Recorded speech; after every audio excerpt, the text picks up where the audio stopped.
किन्नर चुड़ैल। गोरखपुर नाम का एक गांव हुआ करता था।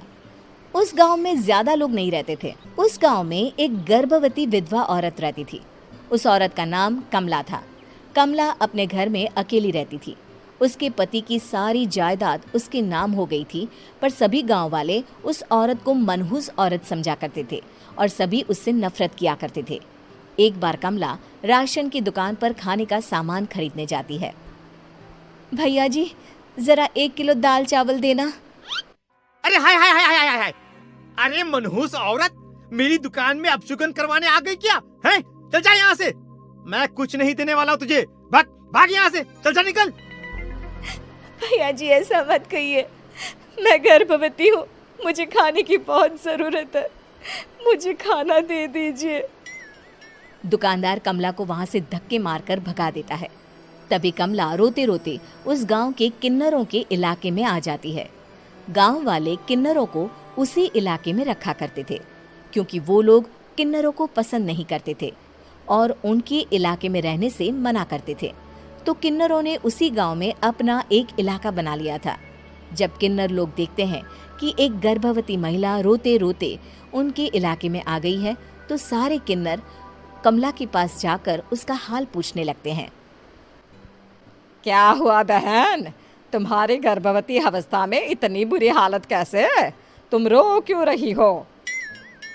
तुम डरो मत, हम तुम्हें कोई नुकसान नहीं पहुंचाएंगे। तुम शांत होकर सब बताओ कि हुआ क्या है। मैं कमला हूँ। मैं गांव के दूसरे इलाके से आई हूँ। 2 महीने पहले ही मेरे पति की मौत हुई है। मुझे गांव के लोग मनहूस मानते हैं, क्योंकि मैं विधवा हूँ और गर्भवती भी। वहाँ के लोग मुझे खाने के लिए कुछ बेचने के लिए भी तैयार नहीं, जिससे मेरा गुजारा नहीं हो रहा था। कोई बात नहीं कमला, हम तुम्हारा ख्याल रखेंगे। किन्नर लोग कमला को एक खाली घर में रहने के लिए जगह दे देते हैं और उसकी देखभाल भी करते हैं। कुछ ही महीने बाद कमला अपने बच्चे को जन्म देती है, पर अफसोस, कमला बच्चे को जन्म देते ही अपनी जान गंवा देती है। जब सब किन्नर बच्चे को देखते हैं तो बहुत खुश हो जाते हैं, क्योंकि वो बच्चा भी किन्नर ही था। कमला ने एक किन्नर बच्चे को जन्म दिया था। अब इस बच्चे की देखभाल कौन करेगा? हम तो इस बच्चे को गांव के दूसरे इलाके में भी नहीं भेज सकते। और तो क्या हुआ, इस बच्चे की माँ नहीं रही तो हम इसे पालेंगे। अब ये हमारे इलाके में रहेगा, हमारे साथ रहेगा। फिर वो किन्नर उस किन्नर बच्चे को गोद ले लेते हैं, उसका नामकरण कराते हैं। उस किन्नर बच्चे का नाम शक्ति रखा जाता है। देखते ही देखते शक्ति बड़ी होने लगती है। उसके रंग रूप बहुत सुंदर थे। वो बहुत सुंदर किन्नर दिखती है। एक दिन शक्ति एक किन्नर से पूछती है, माँ जी सुनिए ना, ये गांव के दूसरे इलाके में भी तो लोग रहते हैं, तो हम वहाँ क्यों नहीं जाते? हम उनसे अलग क्यों रहते हैं? शक्ति, क्योंकि वो लोग हमारे जैसे नहीं, वो लोग हमें पसंद नहीं करते, इसीलिए हम उनसे अलग रहते हैं। क्यों? वो हमें क्यों पसंद नहीं करते? मुझे एक बार उस इलाके में जाना है। मैं एक बार वहाँ जाकर घूम कर आऊँ। शक्ति, खबरदार, जो तू उस इलाके में कभी भी गई तो अपनी जान नहीं गंवाना चाहती तो उस इलाके में कभी कदम भी नहीं रखेगी, समझी? इतना कहकर वो किन्नर वहाँ से चली जाती है। शक्ति उस किन्नर की बात सुनकर बहुत रोती है। माँ जी, ऐसा कैसे कह सकती है? उन्होंने इतनी सी बात के लिए मुझे इतना डांटा। अब तो मैं उस इलाके में ज़रूर जाऊंगी। फिर एक दिन शक्ति गांव के दूसरे इलाके में चुपके से जाती है। ये लोग तो हमारे जैसे ही इंसान हैं, तो ये हमसे नफरत क्यों करते हैं? जब शक्ति उस इलाके में पहुंचती है तो गांव के सारे आदमी उसके रूप से मोहित हो जाते हैं। वो लोग ये अंदाज़ा नहीं लगा पाते कि वो किन्नर है। शक्ति की सुंदरता देखकर सारे गांव वाले उसकी तारीफ करने लगते हैं।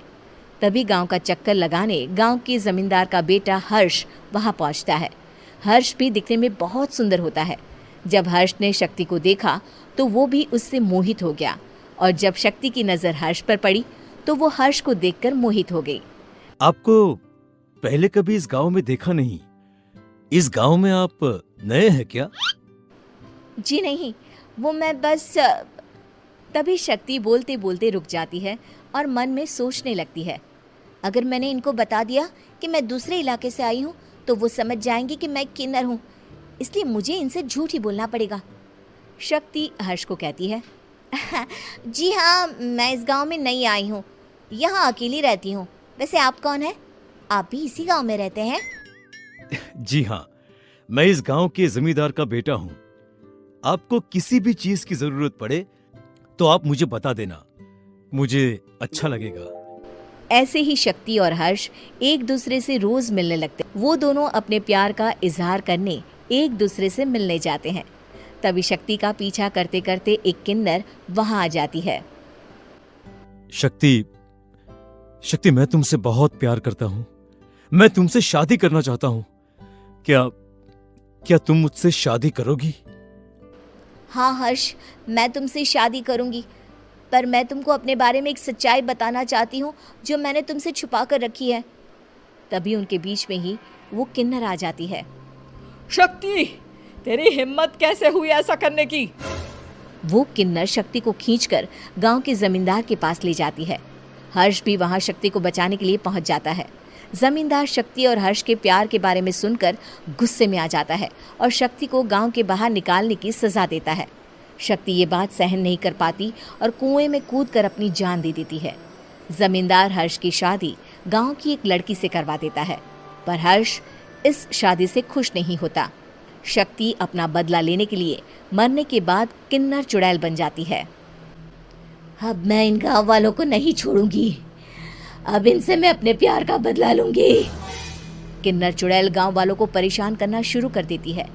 एक बार वो रात को गांव के खेतों में पहुंच जाती है और वहां आग लगा देती है। सारी फसल जल के राख हो जाती है। जब एक आदमी रात को उठकर देखता है कि खेत में आग लग गई है तो वो वहां पहुंच जाता है। वो देखता है कि खेतों के बीचों बीच एक किन्नर चुड़ैल खड़ी है और वहां खड़े होकर ताली बजा रही है। गांव वाला किन्नर चुड़ैल को देखकर बेहोश हो जाता है।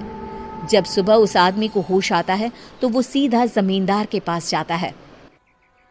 अरे जमींदार साहब, अरे वो किन्नर चुड़ैल ने मेरी सारी फसल जला दी।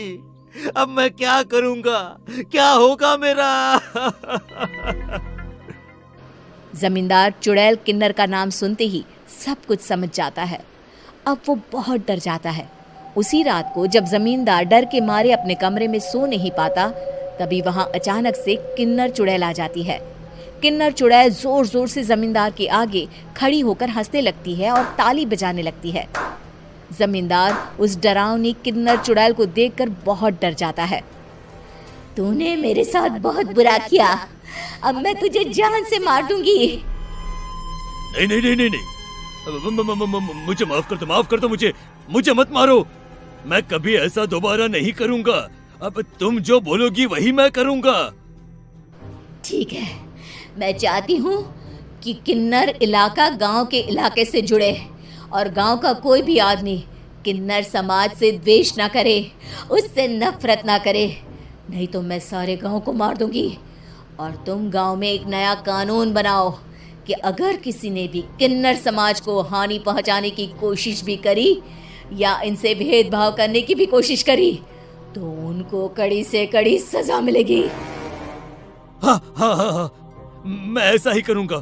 तुम जो बोलोगी वो मैं करूंगा, पर मुझे जाने दो प्लीज। तब वो किन्नर चुड़ैल वहां से चली जाती है। गांव का जमींदार किन्नर चुड़ैल का कहा मानते हुए दोनों इलाकों को एक कर देता है और नया कानून भी लागू कर देता है। तब से वहां किन्नर समाज और बाकी गांव वाले शांतिपूर्वक रहने लगते हैं।